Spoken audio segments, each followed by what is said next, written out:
Hari ini saya mau ajak kita merenungkan satu bagian dari kitab suci yang bertemakan kemurahan. Ini adalah bagian dari Galatia pasal 5 ayat 22 atau buah roh seperti itu. Kenapa enggak semuanya, saya juga pikir kenapa enggak bahas berurut kayak gitu. Tapi kebetulan kemarin ketika menggumulkan ini saya tergerak untuk membahas berkaitan dengan kemurahan terlebih dahulu. Kita boleh buka di dalam Galatia 5 ayat yang ke-22 sampai 23 sebenarnya. Tapi kita boleh baca sampai ayat yang ke-26. Galatia 5 ayat yang ke-22. Saya baca dari ayat yang 19 sampai dengan ayat yang ke-21. Lalu 22 sampai 26 kita baca bersama-sama ya. Perbuatan daging telah nyata, yaitu percabulan, kecemaran, hawa nafsu, penyembahan berhala, sihir, perseteruan, perselisihan, iri hati, amarah, kepentingan diri sendiri, percideraan, roh pemecah, kedengkian, kemabukan, pesta pora dan sebagainya. Terhadap semuanya itu kuperingatkan kamu, seperti yang telah kubuat dahulu, bahwa barang siapa melakukan hal-hal yang demikian, ia tidak akan mendapat bagian dalam kerajaan Allah. Bersama-sama, tetapi buah roh ialah kasih, sukacita, damai sejahtera, kesabaran, kemurahan, kebaikan, kesetiaan, kelemah lembutan, penguasaan diri. Tidak ada hukum yang menentang hal-hal itu.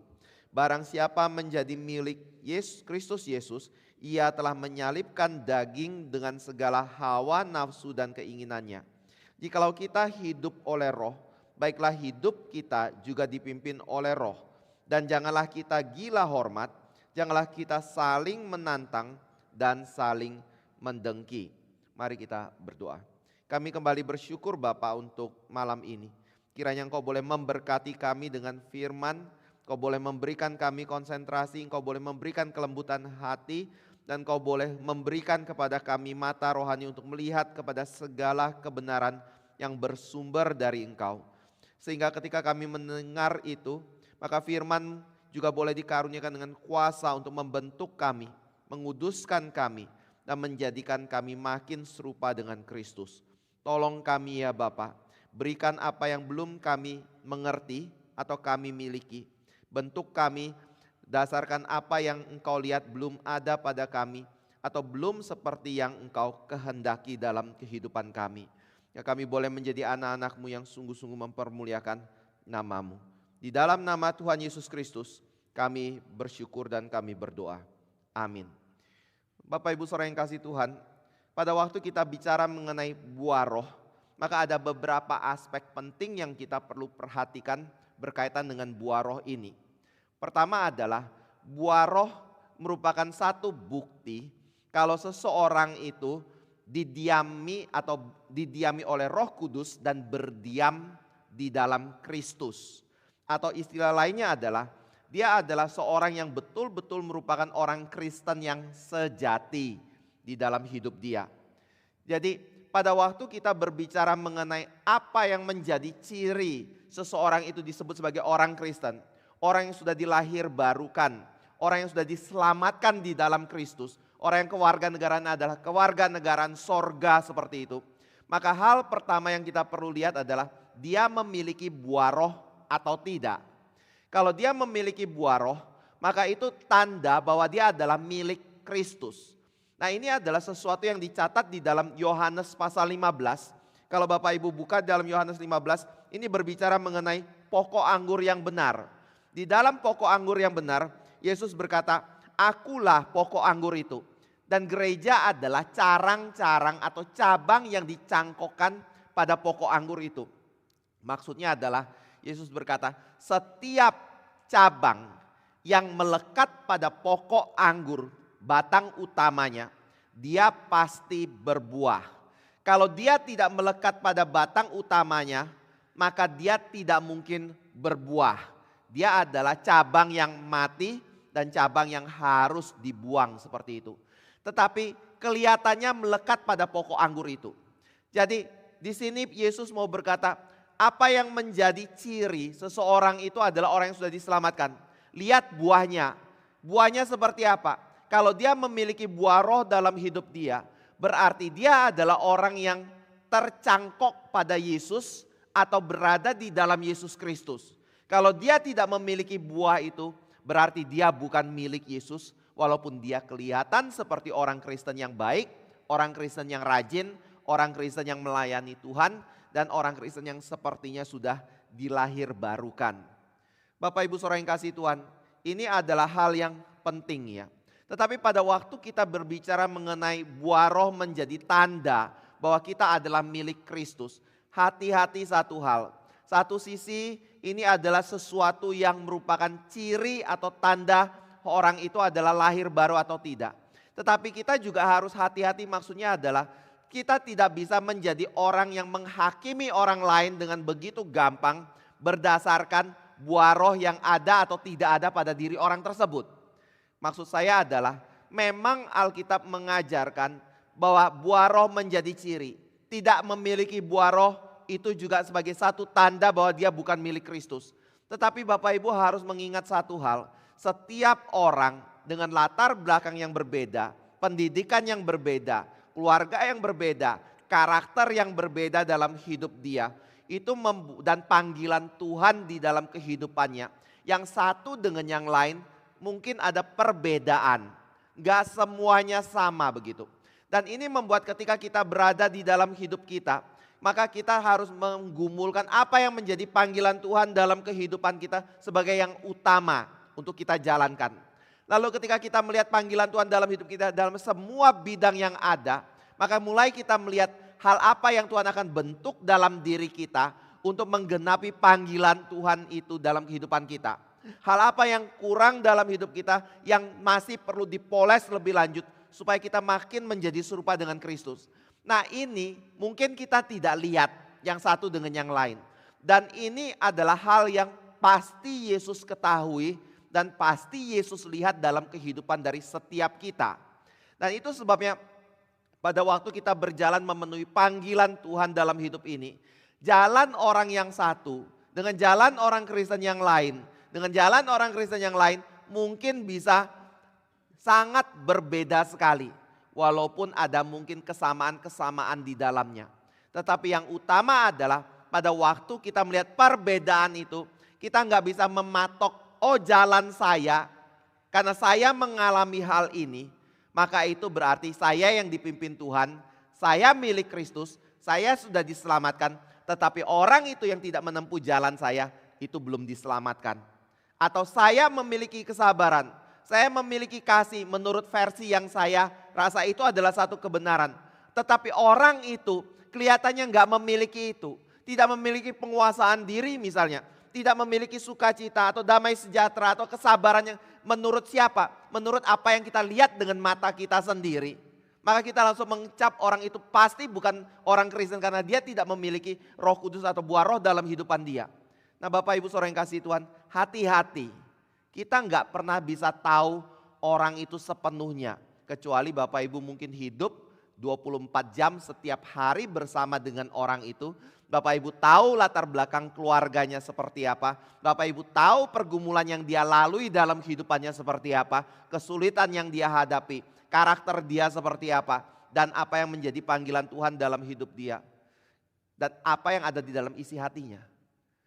Hal itu membuat kita harus hati-hati. Karena kita nggak bisa baca hati orang. Hanya Tuhan yang bisa membaca hati seseorang. Dan kita nggak tahu berapa besar perjuangan dia untuk bisa belajar mengikut Tuhan dan menyangkal diri dia. Kecuali Tuhan dan diri dia yang tahu akan hal itu.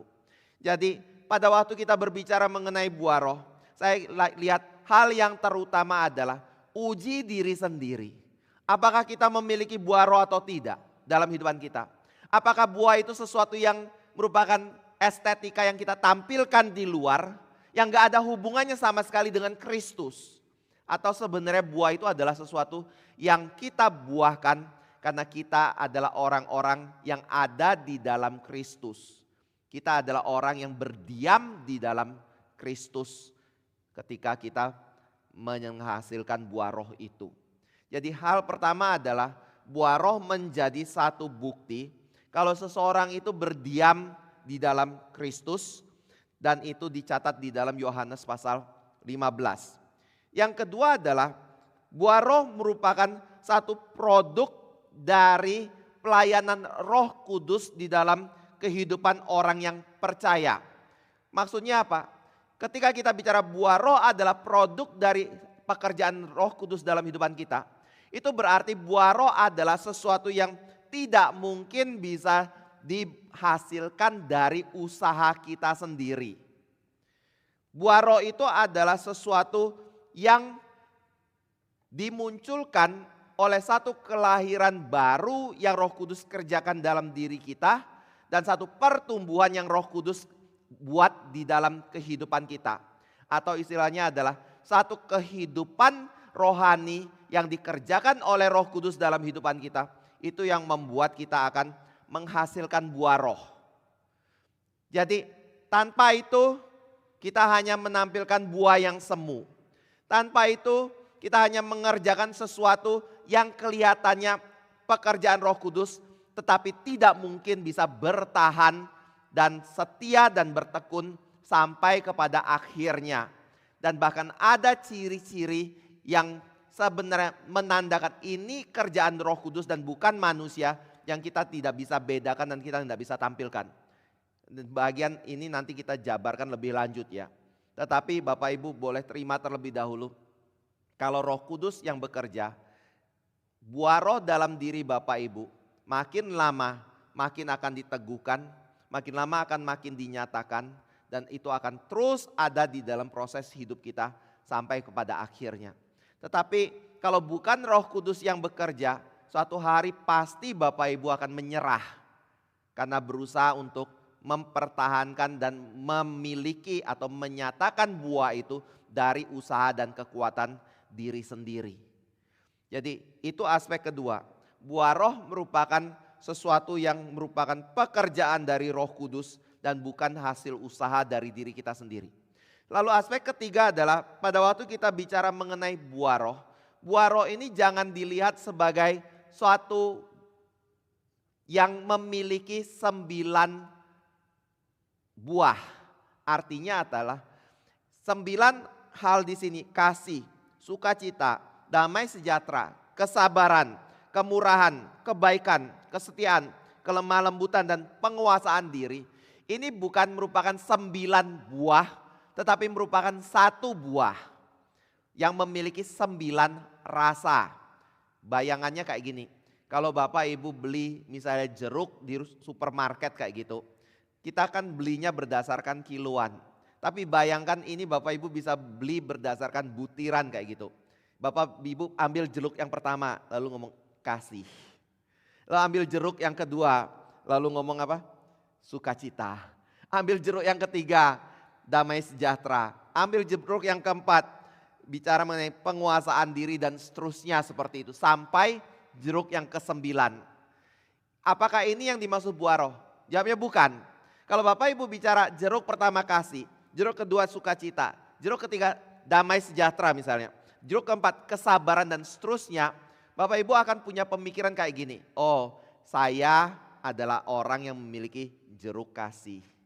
Tapi saya nggak punya jeruk damai sejahtera. Karena itu jeruk damai sejahtera itu ada pada siapa? Mungkin pada orang lain. Dia punya damai sejahtera. Tapi dia mungkin tidak punya jeruk yang namanya kesabaran. Kesabaran itu milik siapa? Orang lain lagi seperti itu. Buah roh enggak seperti itu. Buah roh adalah sesuatu yang merupakan 1 jeruk yang kita beli. Lalu ketika kita beli 1 jeruk itu kita bagi 9. Dan itulah yang namanya 1 buah roh yang memiliki 9 rasa. Ya. Jadi yang pertama itu bersumber dari jeruk yang sama. Yang kedua bersumber dari jeruk yang sama, ketiga bersumber dari jeruk yang sama sampai yang ke-9 itu. Nah, maksudnya apa ketika kita berbicara seperti ini? Maksudnya adalah pada waktu kita berbicara mengenai buah roh itu adalah sesuatu yang kita tidak bisa pilih-pilih mana yang kita miliki, mana yang kita perlu pertumbuhkan, mana yang kita boleh lewatkan. Semua aspek dari buah roh itu harus ada pada satu pribadi orang, bukan pada 9 pribadi orang. Ini berbeda sekali dengan kalau kita baca mengenai perbuatan daging. Kalau Bapak Ibu baca perbuatan daging misalnya penyembahan berhala, sihir, perseteruan, perselisihan, iri hati, amarah, kepentingan diri sendiri, perceridraan, roh pemecah, kedengkian dan yang lainnya. Mungkin Bapak Ibu bisa ngomong kayak gini, oh amarah dan kepentingan diri sendiri mungkin semua lain miliki kayak gitu. Tapi bagaimana dengan roh pemecah? Bagaimana dengan perzinahan? Bagaimana dengan percideraan? Kayaknya aku misalnya punya kepentingan diri. Aku egois seperti itu. Apa-apa aku ukur daripada diriku sendiri. Tapi kayaknya aku bukan orang yang suka memecah orang. Kayak aku bukan orang yang berzina. Aku setia dengan pasangan hidupku kok. Berarti pada waktu kita bicara mengenai perbuatan daging, kita bisa berpikir bahwa perbuatan daging itu sesuatu yang ada pada seseorang, yang satu ada pada orang A, yang satu lagi ada pada orang B, tetapi apa yang ada pada B belum tentu ada pada A, yang ada pada A belum tentu ada pada B. Lalu kita punya pikiran, oh buah roh juga seperti itu. Jawabannya berbeda sekali. Bicara mengenai buah kedagingan, mungkin yang satu dengan yang lain bisa ada perbedaan. Tapi bicara mengenai buah roh, semua anak Tuhan harus memiliki 9 rasa ini. Karena apa? Karena Kristus memiliki 9-9-nya. Dan semua orang yang menjadi orang Kristen, kita adalah orang yang Alkitab katakan akan dipimpin untuk makin menjadi serupa dengan Kristus. Kalau Kristus memiliki 9 rasa buah ini atau 9 aspek buah ini, itu berarti kita juga pasti memiliki 9 rasa ini dalam hidup kita. Kalau kita tidak mau, roh pasti akan membuat kita memiliki 9 aspek ini. Karena kita adalah orang yang sudah dilahirbarukan dan memiliki Roh Kudus di dalam hidup kita. Nah, hari ini kita akan lebih spesifik berbicara mengenai kemurahan. Tapi pada waktu kita berbicara mengenai kemurahan, sekali lagi, mungkin Bapak Ibu Saudara akan bertanya, kayaknya ini bukan sesuatu yang hanya dimiliki oleh orang Kristen deh. Apa yang tadi saya katakan di awal, sepertinya bukan sesuatu yang berlaku pada aspek kemurahan ini. Kalau aspek kasih mungkin kita akan ngomong, oh kasih itu adalah sesuatu yang berbeda antara Kristen dengan bukan Kristen. Kalau bukan Kristen, mereka mengasihi orang yang mengasihi diri mereka. Mereka mengasihi orang yang memiliki keuntungan bagi diri mereka. Tapi orang yang bukan Kristen adalah, orang Kristen adalah orang yang selain mengasihi orang yang baik sama mereka, seorang yang mengasihi orang yang mungkin memperlakukan mereka dengan satu keuntungan seperti itu. Tetapi juga ada aspek kasih yang lain. Kasihnya adalah saya mengasihi orang yang tidak baik sama saya, bahkan orang yang membenci diri saya. Tapi kalau kemurahan bagaimana? Kemurahan itu kita bisa lihat bukan hanya dimiliki oleh orang Kristen saja, tapi orang-orang bukan Kristen sangat memiliki kemurahan juga. Ambil contoh misalnya. Saya kadang dikirim oleh salah satu dari anggota, bukan anggota tetap ya, tapi salah satu dari jemaat kita. Ketika dia ada di Magelang, dia suka kirim, Pak Dawis, coba lihat. Ini adalah satu aksi kemurahan yang kita lakukan untuk orang-orang yang sudah tua atau orang-orang yang mungkin miskin seperti itu. Mereka buat makanan lalu kemudian dibagikan ke semua orang. Dan banyak sekali yang terlibat di dalam hal itu dan mereka bahkan mengumpulkan dana, rela mengeluarkan uang untuk secara rutin menolong orang lain yang dalam kesulitan. Dan mereka tidak harus Kristen. Kalau saudara juga lihat pada Buddha Suci ya. Gimana ngomongnya? Ya itulah ya, cari sendiri ya. Mereka adalah orang-orang yang betul-betul sangat-sangat sosial sekali. Membantu orang dan menyiapkan dana yang begitu besar untuk menolong orang-orang yang ada di dalam sakit atau kesulitan seperti itu. Nah, kalau berbicara mengenai hal ini, apakah itu berarti Kristen atau hanya mengklaim seolah-olah ini adalah eksklusif milik dari orang Kristen yang tidak dimiliki oleh orang lain, tapi ternyata orang lain juga memiliki hal itu dan seolah-olah Kristen itu sedang menipu diri. Sepertinya orang dunia bisa mengusahakan, tapi orang Kristen dengan egoisnya dan dengan sombongnya mengatakan, enggak, ini hanya buah milik orang Kristen saja dan orang dunia enggak mungkin bisa lakukan. Padahal kita sudah lihat orang dunia pun bisa lakukan hal itu. Nah Bapak Ibu saudara yang kasih Tuhan, yang saya mau katakan adalah berbeda dengan itu ya. Bukan apa yang menjadi kemurahan yang bisa dilakukan oleh orang dunia. Tadi ingat di awal ya, orang dunia bisa mengusahakan. Sepertinya bisa memperjuangkan hal itu. Tapi tetap ini adalah eksklusif menjadi milik orang Kristen. Loh kok bisa begitu? Ambil contoh kayak gini. Bapak Ibu memberi kemurahan kepada orang yang engkau cintai mudah enggak? Kalau tanya ya, kemurahan apa? Tadi saya ngomong kemurahan, tapi definisinya itu apa? Saya kasih tahu, kemurahan itu adalah kasih dalam perbuatan. Itu definisi kemurahan. Ya. Nanti kita jabarin lebih lanjut. Tapi mau tanya, kalau kita lakukan itu kepada orang yang kita kasih, gampang nggak? Gampang. Saya kok rasa nggak terlalu gampang ya. Apalagi makin dekat relasinya, makin ada hal-hal yang mungkin berupa gesekan yang terjadi di dalam kehidupan dua orang yang saling berelasi. Dan di dalam kondisi kayak gitu, mau memberikan kemurahan kepada orang itu, mungkin adalah hal yang tidak terlalu gampang. Walaupun mungkin kita akan berusaha memperjuangkan itu karena ada kasih di dalamnya. Setuju nggak? Kalau nggak setuju, tolong yang sudah nikah sama yang belum nikah. Yang sudah nikah lihat cerminan pasangan sendiri, yang belum nikah lihat orang tuanya ya. Kalau lagi ribut yang terjadi adalah diam-diaman suruh kerjain sendiri atau tetap belajar sangkal diri untuk melayani satu dengan yang lain.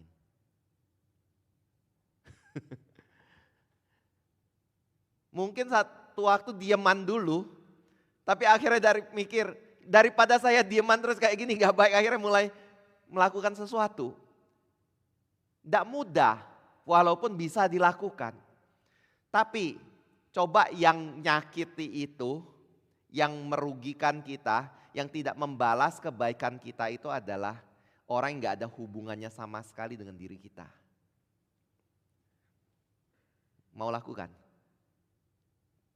Saya yakin enggak mau.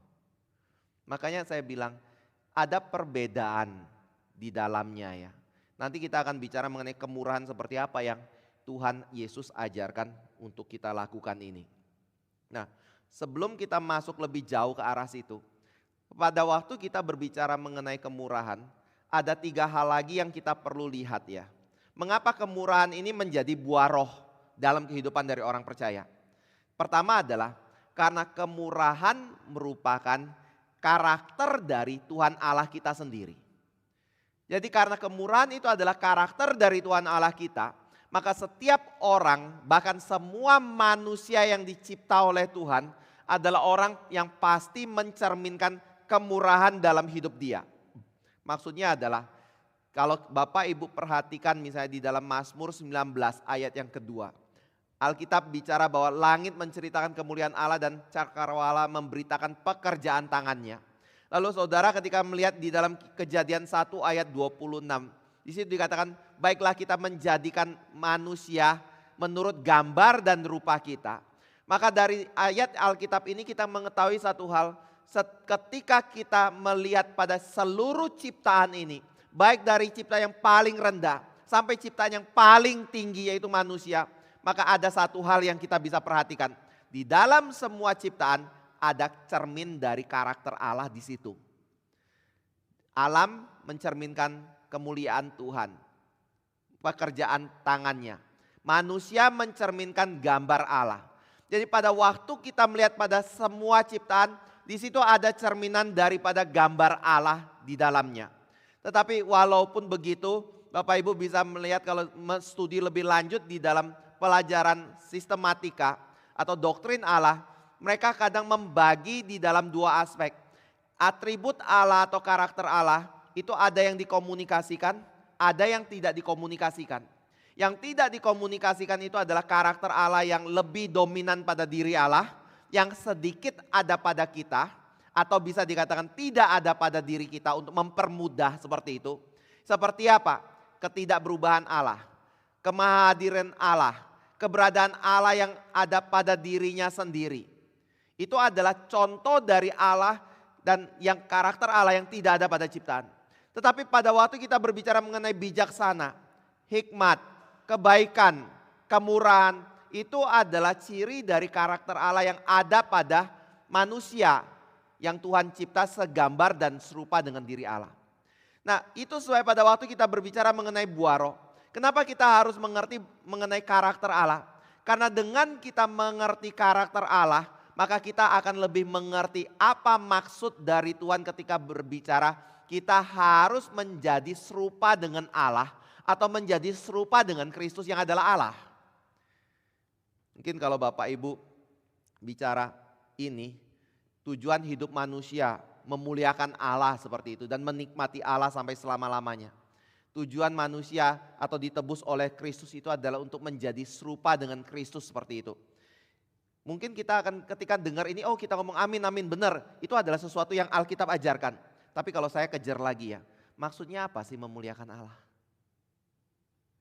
Maksudnya apa sih menjadi serupa dengan Kristus? Dalam hal apa? Nah, salah satu aspek adalah memiliki buah roh. Memiliki karakter Kristus pada diri kita.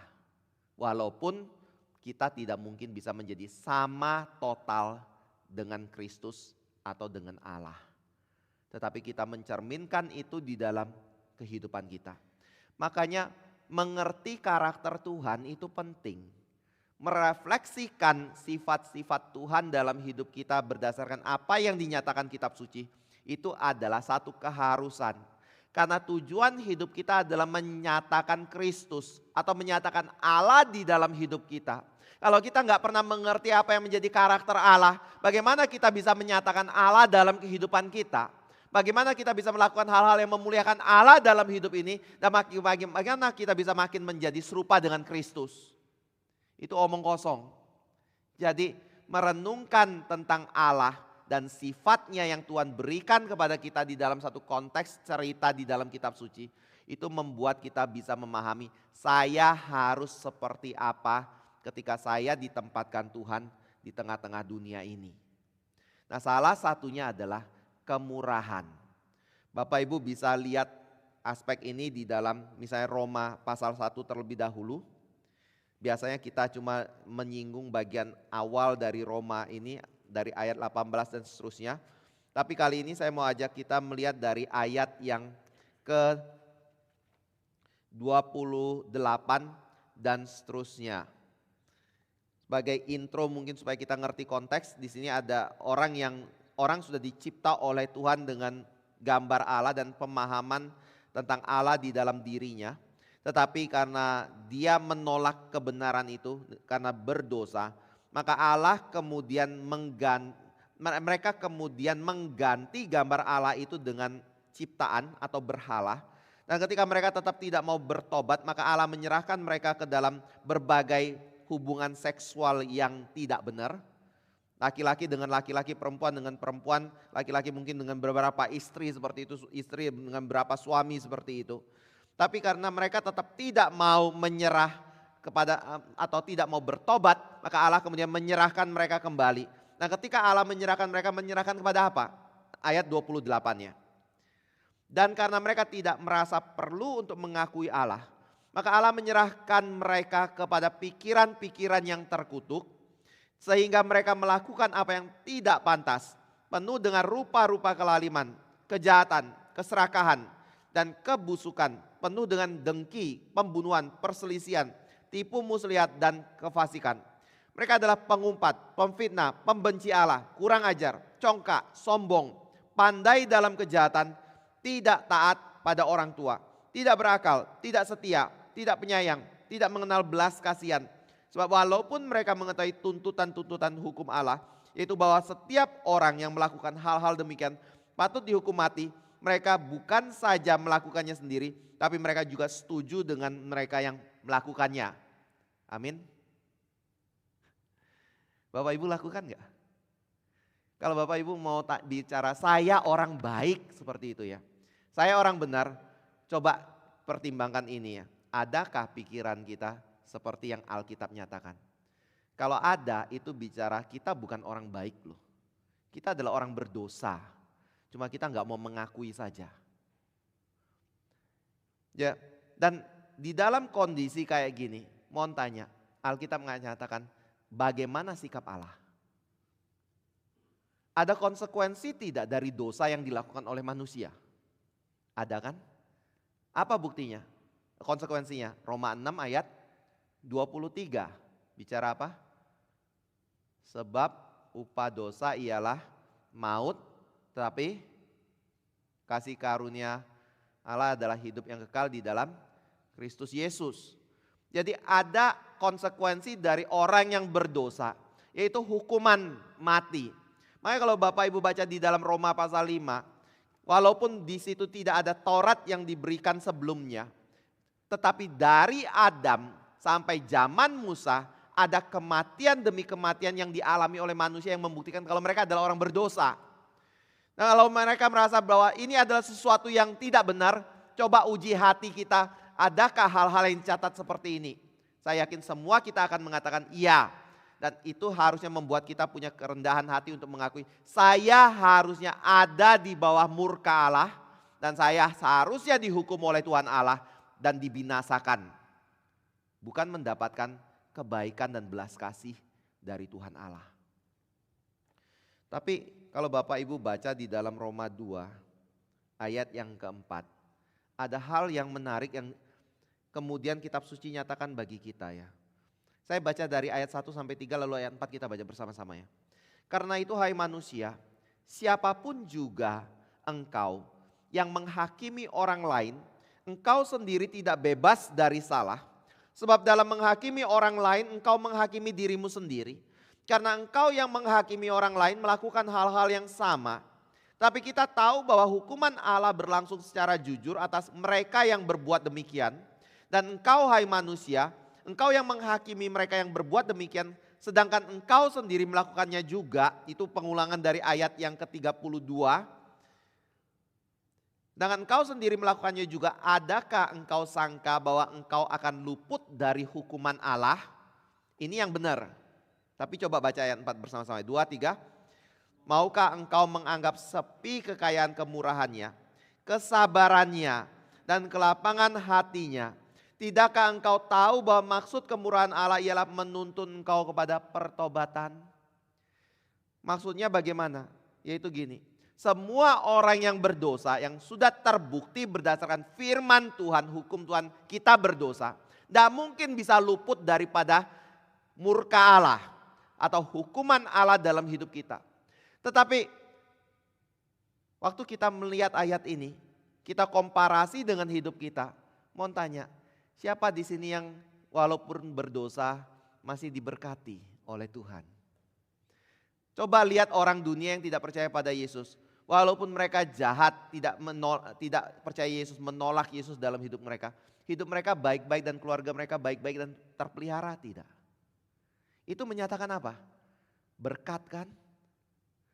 Usaha mereka yang mereka kerjakan, walaupun mereka bukan anak Tuhan, bisa lebih baik daripada anak Tuhan, tidak? Bisa. Berkat bukan? Iya. Lalu tanya lagi, kenapa mereka ngalami itu? Kenapa kita yang berdosa juga tidak langsung dihukum oleh Tuhan? Kenapa kita masih bisa menerima segala kemurahan dan kebaikan yang terjadi di dalam kehidupan kita? Jawabannya apa? Karena Tuhan gagal untuk menyatakan kemarahan dan hukumannya? Bukan. Tetapi Tuhan sabar dan tetap memberikan kemurahan kepada kita supaya kita bertobat. Itu tujuannya. Jadi jangan pikir Tuhan lupa. Jangan pikir Tuhan tidak lihat. Jangan pikir Tuhan lalai di dalam menegakkan keadilan atau tidak berkuasa untuk menegakkan keadilan. Tetapi yang benar adalah Tuhan ingin menyatakan kemurahannya dan memberi kesempatan bagi kita demi kesempatan untuk bertobat. Tapi kalau kita tidak pernah mau, suatu hari ingat ada hukuman Allah yang pasti kita terima. Makanya Alkitab bicara ada penghakiman Kristus ketika dia datang kedua kali. Makanya Alkitab bicara aku datang yang pertama itu bukan untuk menghakimi, tapi untuk menebus dosa manusia. Itu menyatakan kemurahan Allah, tetapi jangan mempermainkan Allah karena ada finalitasnya nanti suatu hari akan hal itu. Allah bagaimana? Apakah Allah itu sembarangan? Apakah Allah itu menerima semua manusia? Karena kita bisa lihat ada begitu banyak kepercayaan yang ada di tengah-tengah dunia ini. Walaupun ada orang yang berdosa tapi memperjuangkan sepertinya satu kebaikan tetapi tetap tidak bisa memenuhi standar Allah. Apakah itu menunjukkan ada kebenaran di dalamnya? Bukan. Yang benar adalah karena Allah memiliki karakter kemurahan dan dia ingin mereka bertobat. Maka dia bersabar untuk menantikan mereka untuk bertobat dan menyadari dosa mereka. Tapi suatu hari saya ingatkan ada finalitas atau ada hal yang menjadi konsekuensi yang harus dihadapi oleh orang yang tetap berdosa dan tanpa pertobatan. Lalu yang kedua Bapak Ibu bisa lihat di dalam Lukas pasal yang ke-6 ya. Nanti Lukas pasal 6 ini tetap dikasih tanda aja ya. Nanti kita akan balik lagi ke sini ya. Lukas pasal yang ke-6 kita boleh baca dari ayat 32 sampai ayat yang ke-36. Mungkin tidak usah baca langsung tetapi saya bicara nanti kita akan baca lagi satu persatu. Saya bicara singkat aja lalu kita baca ayat yang ke-36 ya. 32 bicara mengenai harus mengasihi orang yang mengasihi kamu, itu tidak ada jasanya. Tapi kita harus mengasihi orang yang tidak berbuat baik kepada diri kita. Lalu meminjamkan sesuatu kepada orang lain walaupun orang itu tidak berjasa kepada kita atau bahkan melakukan hal yang jahat kepada diri kita. Lalu di ayat 36 diberitahu kenapa hal itu kita harus lakukan. Bersama-sama ya. Hendaklah kamu murah hati sama seperti Bapamu adalah murah hati. Jadi apa dasar kita harus melakukan kemurahan? Karena Bapa kita adalah Allah yang murah hati. Ini juga bicara mengenai karakter Tuhan di dalam hidup bagi kita ya. Lalu ada hal yang ketiga, mungkin ini Bapak Ibu bisa lihat di dalam Matius pasal yang ke-11. Ayat yang ke-29 dan 30. Matius pasal 11 ayat 29 sampai 30. Pikulah kuk yang kupasang dan belajarlah padaku, karena aku lemah lembut dan rendah hati dan jiwamu akan mendapat ketenangan. Sebab kuk yang kupasang itu enak dan bebanku pun ringan. Bapak Ibu, kalau kita baca ini mungkin kita akan tanya apa hubungannya dengan kemurahan Allah. Tapi kalau Bapak Ibu Saudara membaca bahasa Yunaninya, kata enak di situ, bahasa Yunaninya adalah krestos. Dan krestos berasal dari kata benda krestotes. Dan krestotes itu artinya kemurahan. Jadi kalau mau diterjemahkan secara parafrase mungkin kita bisa berkata seperti ini.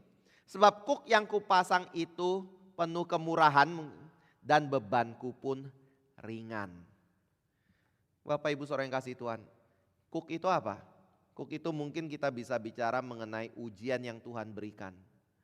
Kuk juga mungkin kita bisa bicarakan mengenai satu tuntutan hukum moral yang kita harus nyatakan dalam hidup kita. Kuk itu bisa menyatakan mengenai hukum kasih yang kita harus nyatakan dalam kehidupan kita. Pada waktu kita memikul semua itu, orang Kristen kan suka ngomong, aduh berat sekali ya mengikuti Tuhan. Tetapi Tuhan berkata, kuk itu ringan loh. Dan ketika kita memikulnya, itu penuh dengan kemurahan. Maksudnya bagaimana? Coba Bapak Ibu perhatikan. Ketika Bapak Ibu Saudara gagal di dalam mentaati Tuhan, tadi kita kembali ke Roma itu ya. Apakah langsung menghadapi hukuman Tuhan? Pada waktu Bapak Ibu gagal di dalam menghadapi ujian yang bersumber dari Tuhan, apakah itu menyatakan Tuhan itu begitu jahat di dalam kehidupan Bapak Ibu? Kalau Bapak Ibu bilang iya, Bapak Ibu sudah termakan hasutan iblis untuk mencurigai kebaikan dan kemurahan Tuhan.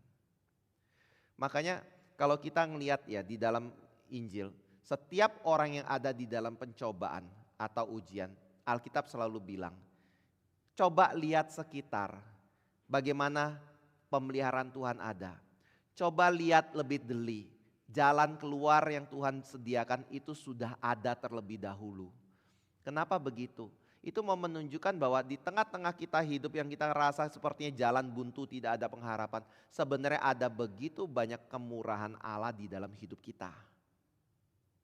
Tapi kita punya mata seringkali menyorot kepada hal yang kita anggap penting dan mengeliminasi semua kebaikan dan kemurahan yang Allah nyatakan dalam hidup kita. Itu masalah. Kali lagi, itu bukan ajaran Tuhan, itu ajaran iblis. Ketika iblis bekerja, dia akan mencobai kita. Mencobainya dengan cara apa? Bukan hanya membawa kita hidup di dalam dosa dan melihat dosa itu sesuatu yang enak dan menarik seperti itu.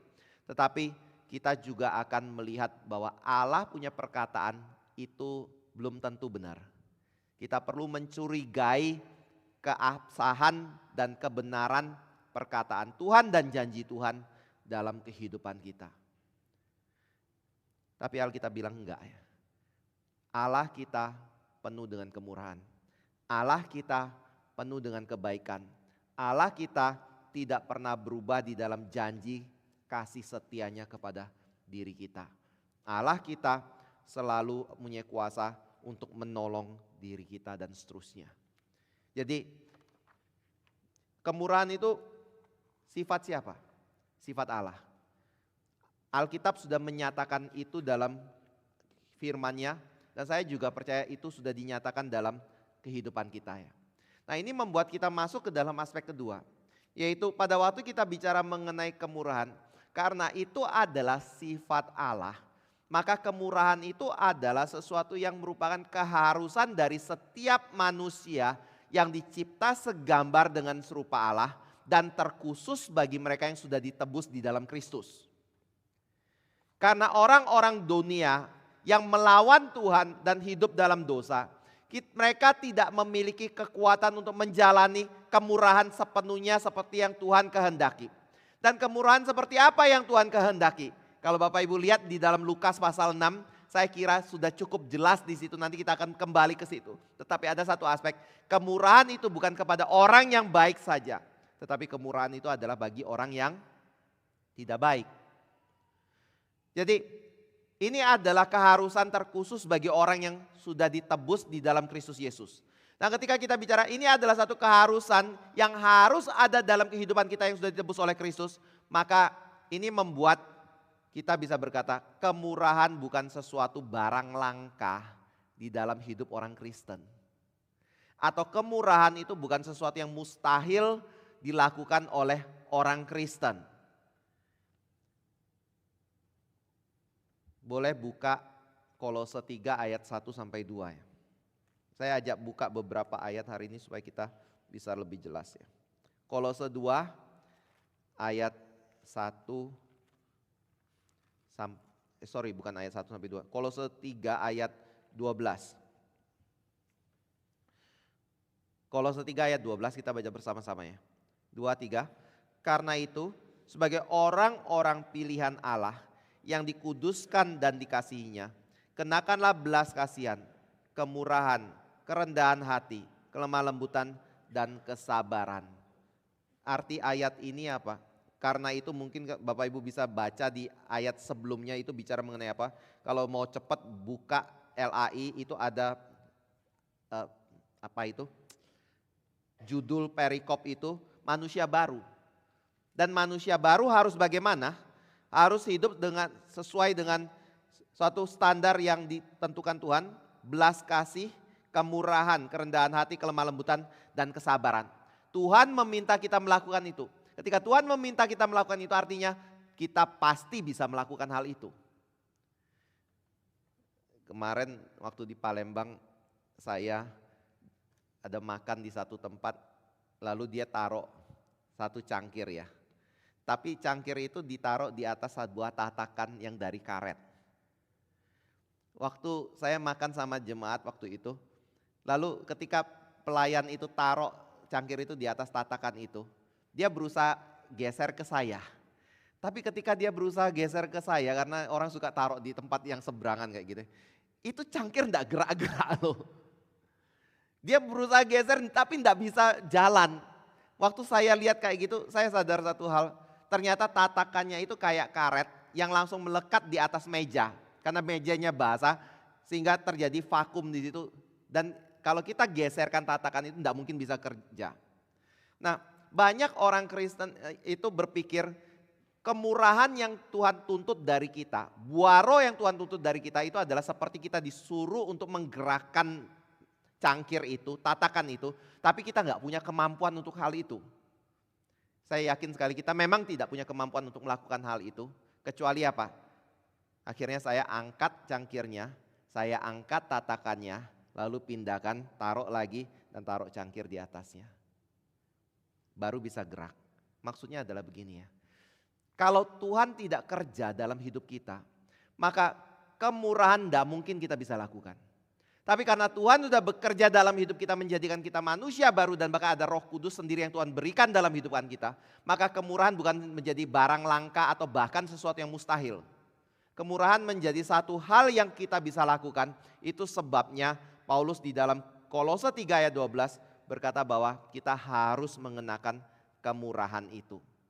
Ini adalah satu kewajiban, satu obligasi yang harus dimiliki oleh semua orang Kristen. Nah, saya ajak kita kembali ke Lukas 6 ayat 32 tadi ya. Pertanyaannya adalah, kemurahan yang dituntut oleh Tuhan itu bagi siapa? Adakah batasannya di situ? Adakah satu kelompok tertentu saja yang layak untuk menerima kemurahan itu tetapi kelompok yang lain tidak layak? Jawabannya apa? Cakupannya siapa? Jangan lihat saya, lihat Alkitab. Cakupannya siapa? Siapa? Ayat 32 sampai 36. Orang yang mengasihi kita saja? Bukan kan? Saya baca ayat 32 ya. Dan jikalau kamu mengasihi orang yang mengasihi kamu, apakah jasamu? Karena orang-orang berdosa pun mengasihi juga orang-orang yang mengasihi mereka. Sebab jikalau kamu berbuat baik kepada orang yang berbuat baik kepada kamu, apakah jasamu? Orang-orang berdosa pun berbuat demikian. Jadi kalau Bapak Ibu mau tanya, kemurahan itu seperti apa yang Tuhan tuntut dari diri kita? Dan apakah kita mampu melakukannya? Jawabannya adalah pasti mampu. Lalu mampu melakukan kemurahan seperti apa? Kepada semua orang tanpa kecuali. Dan tanpa kecuali itu bukan hanya orang-orang yang baik saja, tapi orang yang tidak baik kepada diri kita juga. Itu namanya kemurahan. Karena apa? Karena Allah sendiri memiliki sifat ini. Dia baik kepada kita bukan ketika kita sudah menjadi percaya kepada Dia. Tapi Dia baik kepada kita sebelum kita bertobat dan percaya kepada Dia. Apalagi kalau kita sudah bertobat dan percaya kepada Dia. Nah, hal ini juga kalau Bapak Ibu lihat di dalam cerita mengenai anak yang terhilang. Ini menjadi satu cerita yang begitu indah sekali. Anak ini adalah seorang yang menuntut harta warisan dari ayahnya sebelum ayahnya mati. Lalu ketika dia dapatkan semua harta itu, dia foya-foyakan sampai akhirnya dia sendiri melarat dan tidak ada uang sama sekali. Nah, pada waktu dia dalam kondisi yang begitu miskin, makan makanan babi pun dia tidak diperbolehkan oleh tuannya. Padahal makanan babi, kalau Bapak Ibu lihat orang pelihara babi, itu adalah makanan yang sangat busuk sekali. Benar-benar jijik sekali. Tahu kayak gitu, ampas tahu yang bau. Tanaman yang diambil mungkin kangkung dari rawa dan segala macam yang nggak tahu ada lintah atau apa di situ, cacing atau di situ dikasihkan kepada babi. Dia mau makan pun tidak boleh. Akhirnya di situ dia kemudian sadar satu hal, dia menengok ke atas, lalu dia mengerti bahwa di rumah bapaknya penuh dengan karyawan yang jauh lebih kaya daripada tuannya. Tapi semua karyawannya terpelihara dengan baik karena bapaknya begitu baik kepada mereka. Dan dia menyadari dia sudah berdosa besar, akhirnya dia mulai mengarang satu perkataan cerita untuk berbicara kepada papanya supaya papanya mau menerima dia. Nah ini salah satu aspek penting ya. Ketika saudara dapat masalah, jangan cuma sekedar ceplas-ceplos ngomong sama orang. Pikirkan dulu, susunkan dulu kalimatnya seperti apa. Baru bicara dengan orang itu. Ada orang yang asal ngomong bukan menyelesaikan masalah tapi justru memperumit masalah. Ada orang yang ingin menyelesaikan masalah karena dia ceplas-ceplos gak pikir urutan dampaknya seperti apa. Akibatnya makin memecah relasi seseorang. Pikirkan baik-baik, itu bukan hal yang salah. Anak ini mikirkan, dia harus bicara apa dengan bapaknya, minta belas kasihan dari bapaknya. Ketika dia sudah pikirkan itu semua, dia pulang, baru sampai di ujung jalan rumahnya mungkin. Papanya ternyata sudah tiap hari nunggu dia, mengharapkan dia pulang. Dan begitu dia lihat sosok anaknya, dia gak tunggu anaknya itu sampai di depan dia langsung lari kejar anak itu. Lalu panggil anak buahnya untuk menyediakan segala sesuatu yang diperlukan anak ini. Waktu anak ini mulai khotbah dan berkata, "Papa, saya gak layak, saya sudah berdosa, saya mau jadi karyawanmu saja, bukan anakmu lagi." Papa yang ngomong, "Stop, gak usah teruskan. Sekarang kenakan dia sandal, pakaikan dia jubah, kasih dia cincin, potong lembu untuk kita pesta hari itu." Itu namanya kemurahan. Sesuatu kebaikan atau kasih yang kita tunjukkan kepada orang yang tidak layak untuk menerimanya, atau satu kemurahan atau kasih tindakan yang atau kasih yang kita nyatakan di dalam tindakan kita. Dan kakaknya ketika mendengar hal itu marah. Kakaknya juga dikhotbahin oleh papanya dengan cara apa? Ada yang menafsirkan. Dia datangi kakaknya yang tersesat di dalam gereja. Kasih tahu kakaknya tindakannya itu salah. Dan dia tetap menyatakan kemurahan kepada kakaknya. Bapak Ibu saudara yang kasih Tuhan, ini adalah aspek dari kemurahannya yang Alkitab nyatakan, dan Tuhan ingin kita menjadi orang seperti itu. Sekali lagi saya ngomong, mudah tidak? Kepada orang yang kita kasih saja gak terlalu mudah. Apalagi kepada orang yang walaupun kita ngomong saudara seiman, keluarga negaraan sorga sama-sama dengan kita, yang akan kita temui juga di dalam kekekalan nanti. Tapi di dalam setiap masalah seringkali kita ngomong, dia bukan siapa-siapa saya. Dia bukan keluarga saya.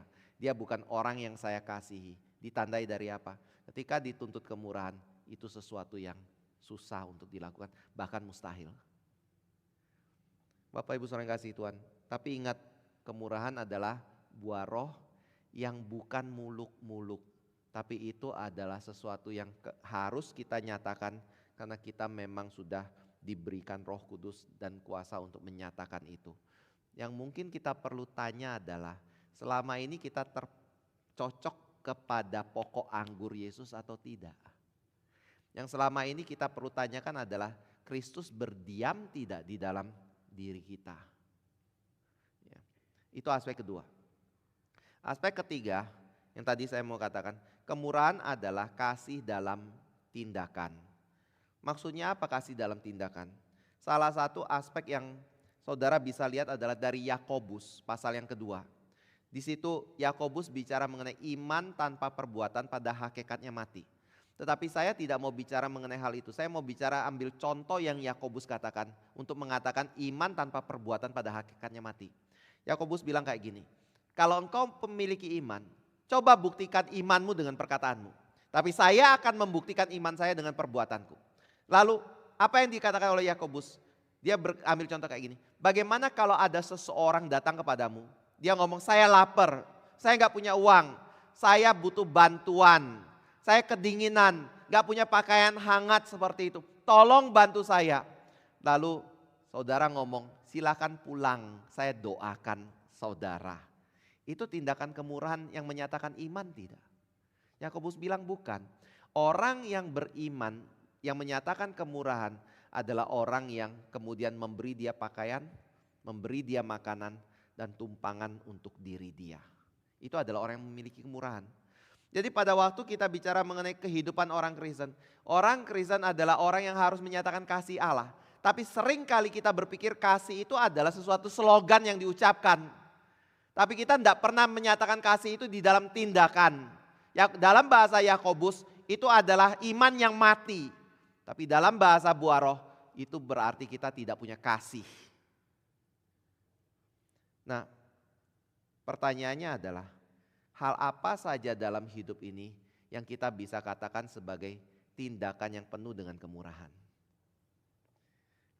Saya kira Lukas 6 itu bisa menjadi satu contoh penguji yang baik untuk menguji diri kita selama ini punya kemurahan atau tidak. Nah, kali ini saya mau ajak Bapak Ibu Saudara baca dari ayat 27. Lalu di list ya, catat ya. 1, kemurahan artinya apa? 2, kemurahan membuat kita lakukan apa gitu ya. Saya baca Bapak Ibu list ya. Tetapi kepada kamu yang mendengarkan aku berkata, kasihilah musuhmu, berbuatlah baik kepada orang yang membenci kamu. Mintalah berkat bagi orang yang mengutuk kamu, berdoalah bagi orang yang mencaci kamu. Barang siapa menampar pipimu yang satu, berikanlah juga kepadanya pipimu yang lain. Dan barang siapa yang mengambil jubahmu, biarkanlah juga ia mengambil bajumu. Berilah kepada setiap orang yang meminta kepadamu, dan janganlah meminta kembali kepada orang yang mengambil kepunyaanmu. Dan sebagaimana kamu kehendaki, supaya orang perbuat kepadamu, perbuatlah juga demikian kepada mereka. Dan jikalau kamu mengasihi orang yang mengasihi kamu, apakah jasamu? Karena orang-orang berdosa pun mengasihi juga orang-orang yang mengasihi mereka. Sebab jikalau kamu berbuat baik kepada orang yang berbuat baik kepada kamu, apakah jasamu? Orang-orang berdosa pun berbuat demikian. Dan jikalau kamu meminjamkan sesuatu kepada orang, karena kamu berharap akan menerima sesuatu daripadanya, apakah jasamu? Orang-orang berdosa pun meminjamkan kepada orang-orang berdosa, supaya mereka menerima kembali sama banyak. Tapi kamu kasihilah musuhmu dan berbuatlah baik kepada mereka, dan pinjamkan dengan tidak mengharapkan balasan. Maka upahmu akan besar dan kamu akan menjadi anak-anak Allah yang Maha Tinggi. Sebab ia baik terhadap orang-orang yang tidak tahu berterima kasih dan terhadap orang-orang jahat. Hendaklah kamu murah hati sama seperti Bapamu adalah murah hati. Oke. Pertanyaan 1.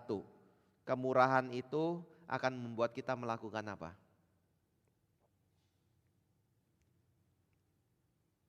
Halo? Ngomong yang kuat. Kemurahan akan membuat kita melakukan apa? Kasih. Abstrak. Kasih yang seperti apa?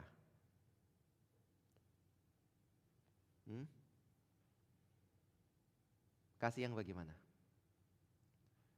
Kok lihat saya? Cepat aja ya. 1 ayat 27. Kasih yang gimana? Yang membuat kita baik kepada orang yang membenci kita. Sudah lakukan? Kalau belum artinya belum murahan hati. 2. Kemurahan itu membuat kita bagaimana? Ayat 28. Berdoa bagi orang yang jahat dan mencaci kita. Apa yang didoakan? Terkutuklah dia Tuhan supaya dia dihukum. Bukan. Tuhan Yesus tidak adil sama saya, tolong tegakkan keadilan bagi saya. Bukan, doakan kebaikan orang itu. Nyatakan kasih kita. Apa yang kita ingin harapkan orang lakukan kepada diri kita, kita lakukan itu kepada dia.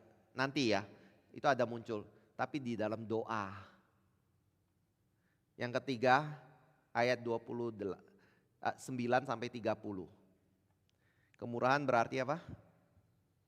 Berjalan bersama dengan orang yang sudah dilakukan kebaikan, tetap gigit lagi kita. Yang keempat, apa? Ayat 31. melakukan kebaikan kepada orang seperti apa yang kita ingin orang lakukan kepada kita. Itu kemurahannya.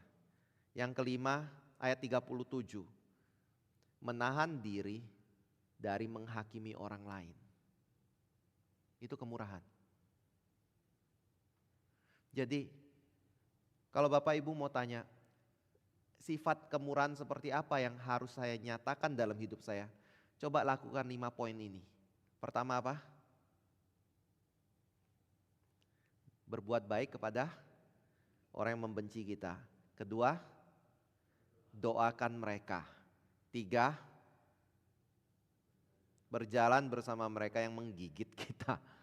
Keempat, lakukan kepada mereka seperti apa yang kita ingin orang lain lakukan kepada diri kita. Kelima, apa? Jangan menghakimi atau menahan diri untuk menghakimi orang. Ya, itu yang perlu kita lakukan. Tapi ada satu hal lagi yang mungkin perlu dipikirkannya atau kita renungkan juga. Ini bicara mengenai tindakan semua. Tapi kalau andai kata kita, atau bukan andai kata, ini merupakan tindakan semua. Tapi ada satu hal yang sering kali kita suka abaikan, yaitu menguasai mulut kita untuk berbicara kepada orang. Bapak Ibu, Yakobus bilang, orang yang bisa menguasai lidah itu adalah orang yang sempurna. Dia bisa menguasai seluruh tubuhnya. Dan salah satu dosa yang sering kali orang lakukan adalah dia tidak bisa menahan perkataannya dan berbicara kemurahan kepada orang lain. Saya lihat itu adalah satu dosa yang kita juga perlu perhatikannya. Karena kedagingan seringkali membuat kita mengumpat, memaki, memfitnah,